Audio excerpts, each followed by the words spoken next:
Good morning! We are gonna make, ready? Simple Crusty Bread. That's the name. Does that not sound fantastic? Yes, it does! I've made it a bunch of times. It's from the New York Times. You're gonna love it. It is simple, it is crusty, and it is bread. It is recipe from Jeff Hertzberg and Zoe Francois, adapted by Nick Fox. And we will leave you a link as well. And let's get going. First thing, flour. I'm not that picky about flour. I have Walmart flour. It's even bleached, I know. In my mind, I wish it was unbleached flour, but I bought the bleached one because I did.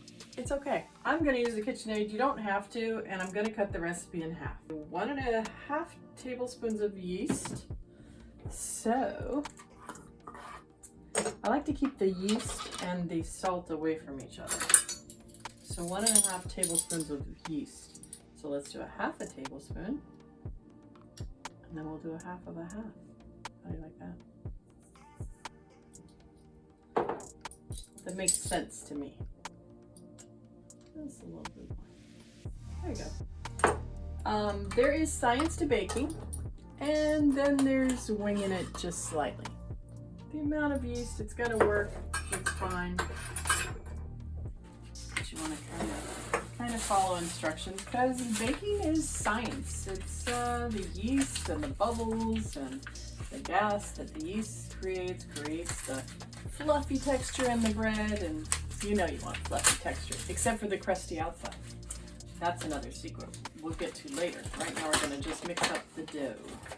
So, following cutting this in half, they want 6.5 cups for the whole recipe. So that means 3 1/4 for half, right?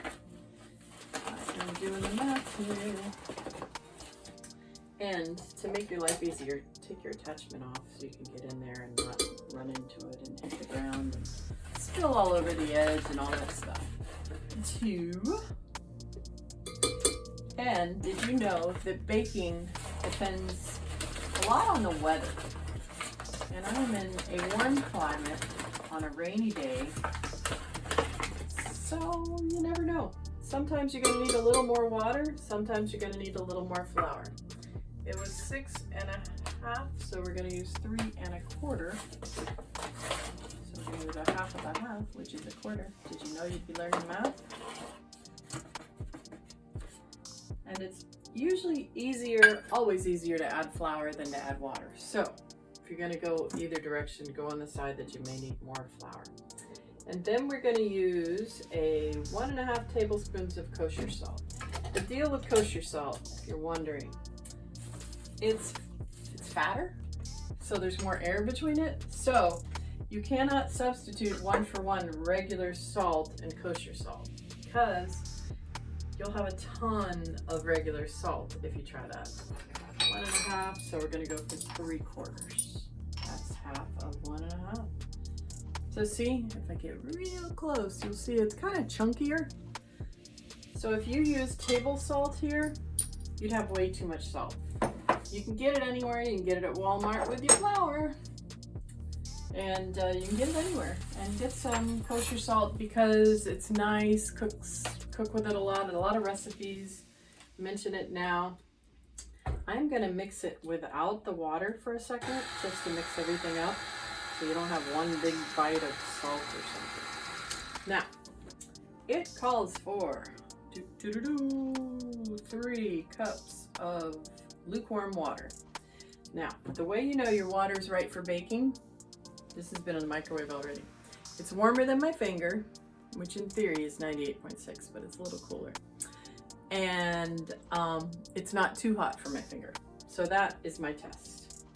So we're gonna pour this in little by little on the slowest setting. A bath of flour, never great. Not a great thing.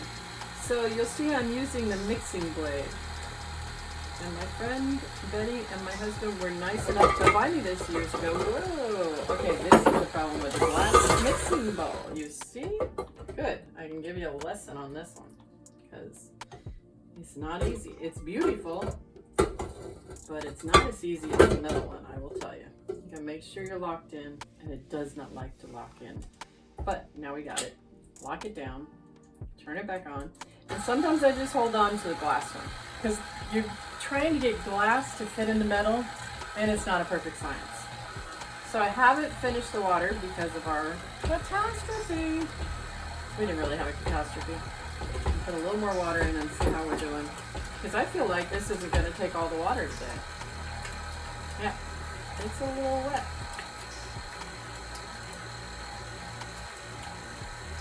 So holding on to the bowl, I'm going to just turn it up one, mix it up a little better.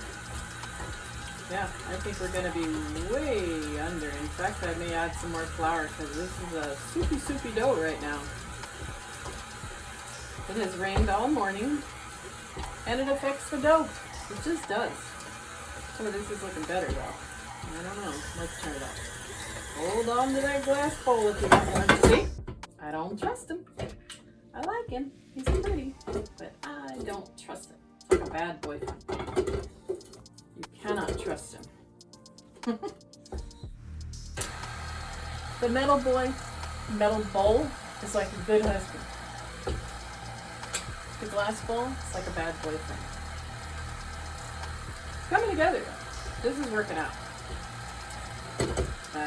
See? He's doing it again. And that's kind of like the dough is, that's a nice dough. He's not sticky. He's just slightly sticky, and that's good. We are going to cover this now. Take this guy off.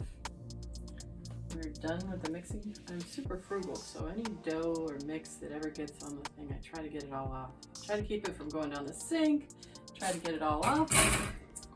And this is pretty nice. I think they kind of said it should be a loose dough, and this is what I would call a loose dough. It's kind of sticky, and we're gonna let it sit for a couple hours.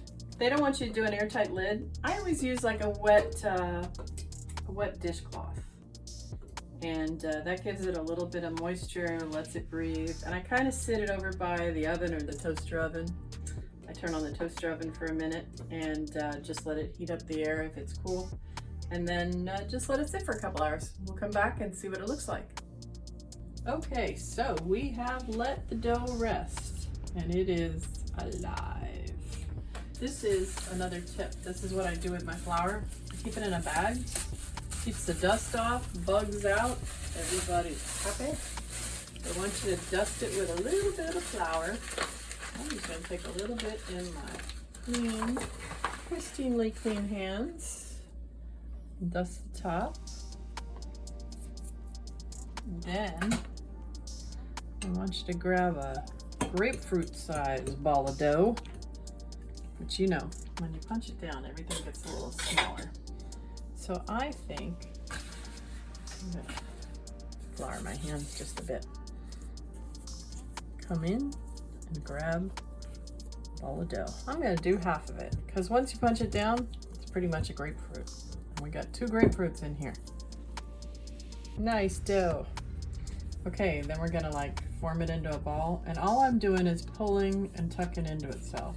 Ooh, it feels, you could tell a nice dough from a not nice dough. It just feels nice. So that is our nice ball of dough. And then you're gonna put a little cornmeal down, because then you get that nice cornmeal button that I like. I always like to get that just right. So I'm gonna put it there, and then it's gonna rest for 40 minutes. Okay, I'm gonna go ahead and do the other one too, because maybe I can fit them both on my pizza stone that we will be preheating. About 20 minutes into this process, we'll turn on the oven and we'll preheat the pizza stone, so it'll be nice and hot and ready to go. So look how nice. Again, got a lovely piece of dough. Now that I've already kind of used that, frugal schmoogle, you'll find that I'm frugal schmoogle with stuff. Move it around on here, put a nice thing out, because it's going to expand, right? So you want it to expand on enough. You don't want to be too frugal schmoogle.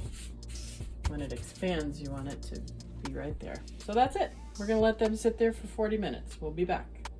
Okay, now we've let them sit on the cornmeal for a little while, and now we're gonna just put a little bit of flour, and this is a great thing to have. You have flour in a little shaker, so then you can get a nice light dusting of flour on both of them. I'm not sure if both will fit or not. We're gonna try. Let's see. And then you cut slashes, and that's where it will be able to expand and escape. And I already put 2 cups of water in the bottom, so when I open this, there's gonna be some steam, so I'm gonna try to do this really fast. Ready? Here we go.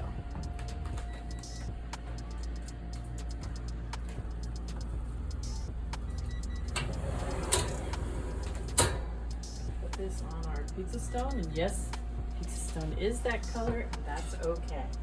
And I think we can fit them both, so we're gonna. 2 beautiful loaves of bread. Close it real fast to get that steam in there. That's it. Now that's going to be 30 minutes, but I'm going to watch it. All right. I'll show you when it's done. This is what it looks like in the aftershot. Beautiful, simple, crusty bread. And here's the link to the recipe from the New York Times. Enjoy!